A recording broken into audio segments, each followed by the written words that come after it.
So here we are in beautiful Torshavn, capital of the Faroe Islands, the world's smallest national capital. Population, I think, 19,000. And today we have a chance to go into town, meet with a local chef who specializes in dried and fermented foods. And he's going to hook us up with a snack to bring back on board for our guests. So let's go.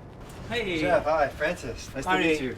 Welcome to Restaurant Rust. This is Chef Ronnie, this is the chef on our ship. I had the opportunity to get in touch with a local chef named Kari Christensen, who has a new restaurant that's all dedicated to traditional fermented Faroese food.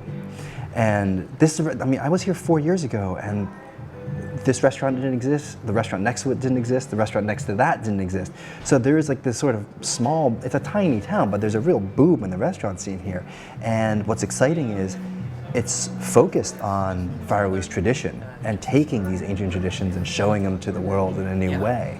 So Chef Kari was able to get for us a traditional Faroese snack of air-dried cod. So it's sort of feathery. It's not like a chip, but it's not salted. It's just sort of this really light, almost delicate cod. Just with the butter. Yeah. Faroese people like to have a lot of butter. So tonight, guests on board have a chance to try this traditional Faroese dried cod. And it has a mild flavor because there's hardly any salt, just the salt that landed on it from the sea spray. And you smear it with butter, and it's kind of fishy goodness.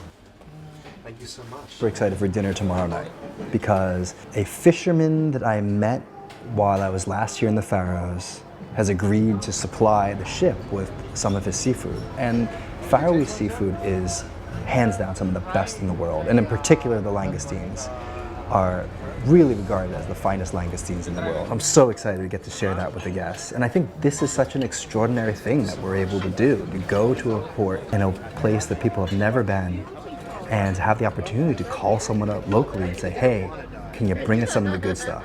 Like, that's awesome. I'm so excited to come back on board and see what other parts of this wild, beautiful, delicious planet Lindblad goes to. I was going to say, did I? Apparently. While you're napping. Exactly.